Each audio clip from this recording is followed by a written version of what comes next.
India's Chief Justice N.V. Ramana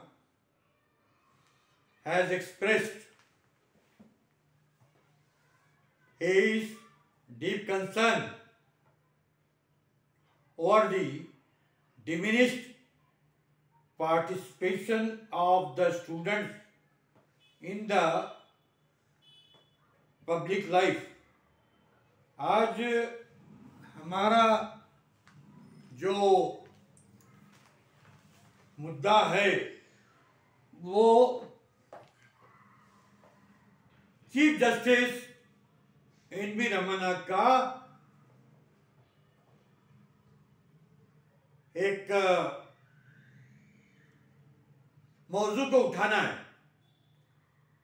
उन्होंने इस बात की शिकायत की है कि पिछले कई अरसों से तलबा का समाजी और सियासी जिंदगी में फुकदान है या उनकी कमी नजर आ रही है। और उन्होंने कहा कि लिबरलाइजेशन के बाद स्टूडेंट्स कम्युनिटी या तलबा की जो मौजूदगी है वो समाजी और सियासी जिंदगी में कम से कम नजर आ रही है। और उन्होंने ये कहा है कि leaders in the socio political scenario are to emerge from the students community which is very much lacking. और उन्होंने कहा है कि जब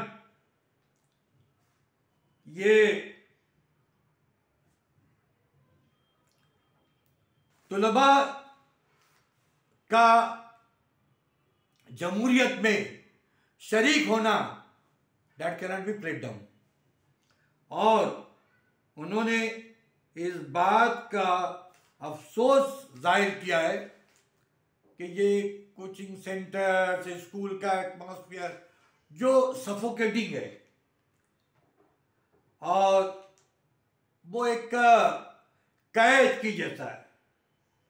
तो मैं उनका ही जुमला कह रहा हूं, holistic development of a child can not be achieved in such a restrictive environment.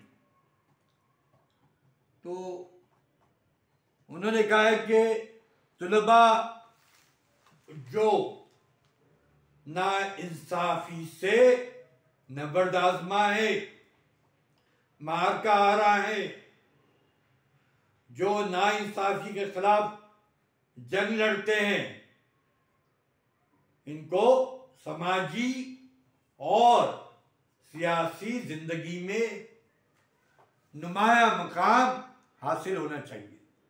They should occupy much of social space in politico-social life. अब तलबा का मतलब ये हो गया कि एजुकेटेड क्लास। तो आप देखते हैं कि चीफ जस्टिस ऑफ इंडिया के जो ख्यालात हैं बड़े पाकीज़ा हैं, बड़े मुक़द्दस हैं। They are very pious, they are very sacred, they are very sacrosanct और they are the need of the hour. लेकिन क्या होता है कि जो प्रैक्टिकल रियलिटी है it is in contrast with the observations of the Chief Justice of India। कि अटोपिया जैसी यहाँ भी लग रहा है, I should not use that word,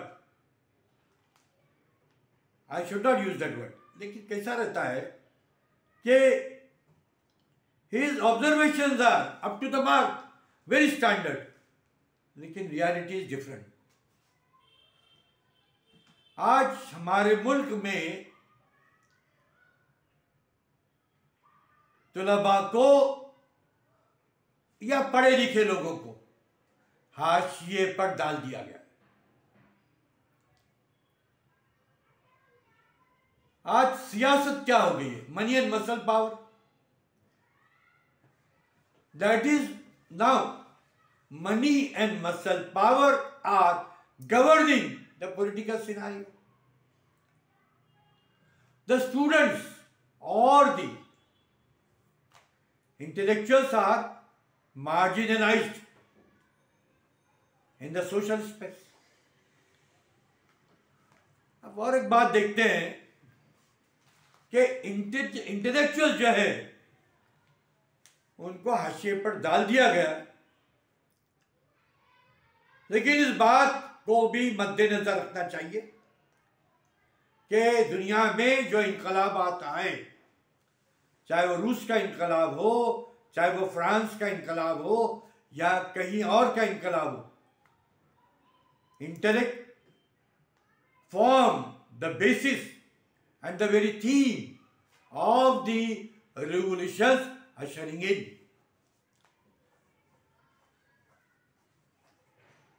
आज वो सही कह रहे हैं कि students are fighting against injustice.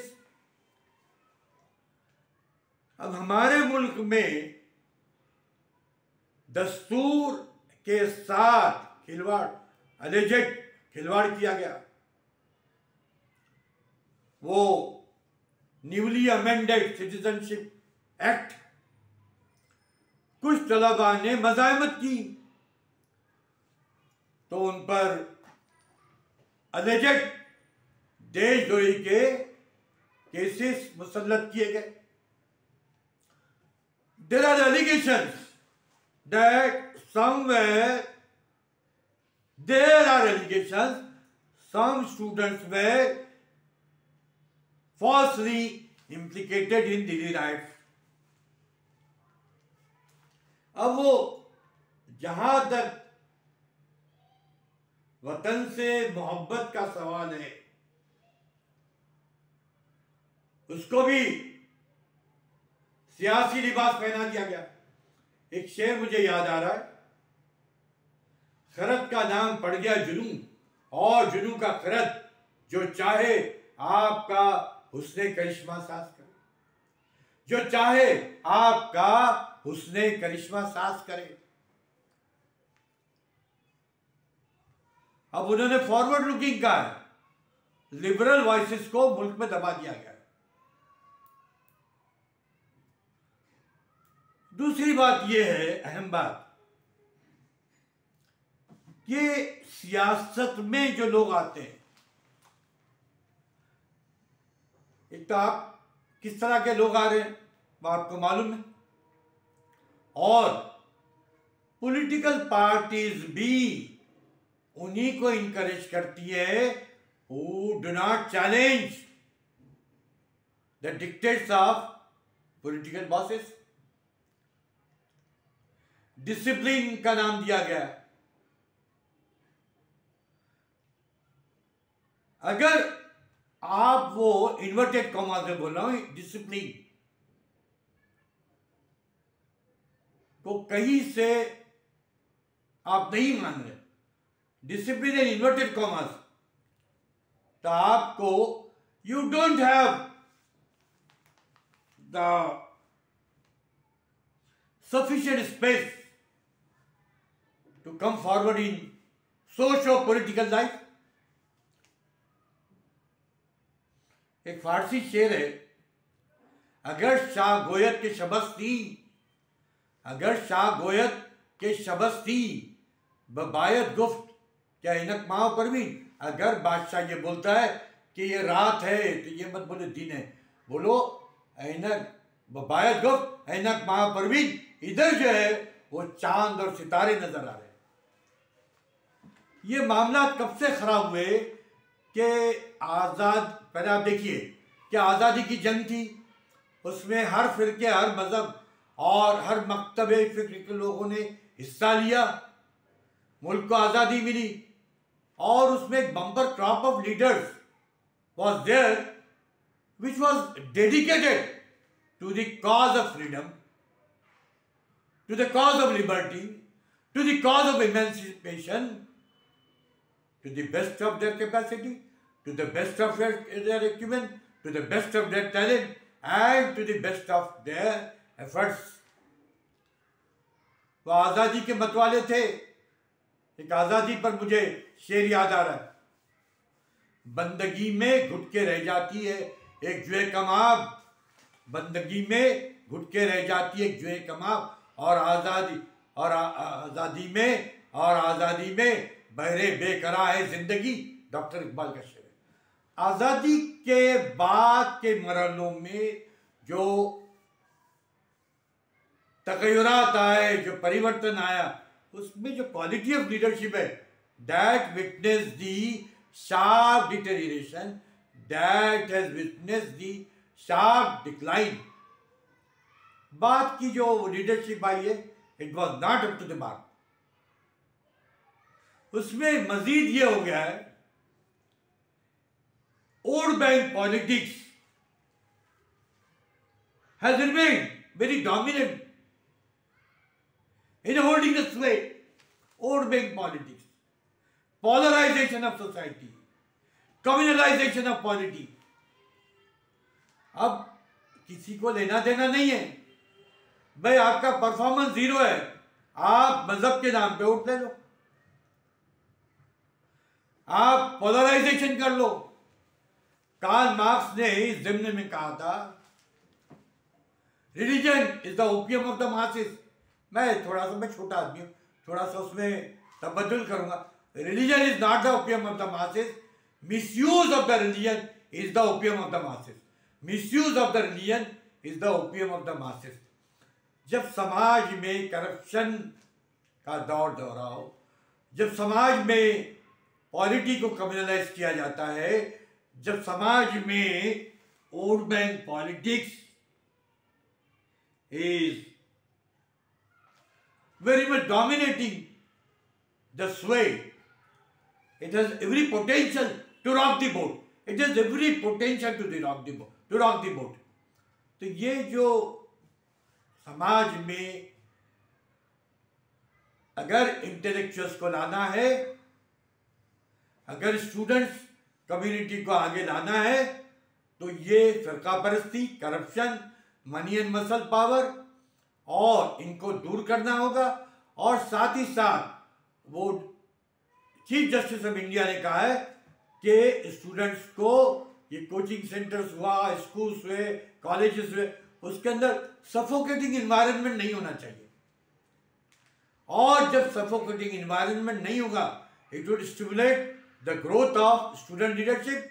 So we mister N V. Ramana, the Chief Justice of India, deserves all the praise, all the plaudit, all the applause for making observations quite relevant to the practical needs of society. So, we would like to abide by what he said. And before I wind up, I am thanking Mr. Vasi Bedkar for organizing this talk on behalf of Endless Strength, the YouTube channel. Thank you very much.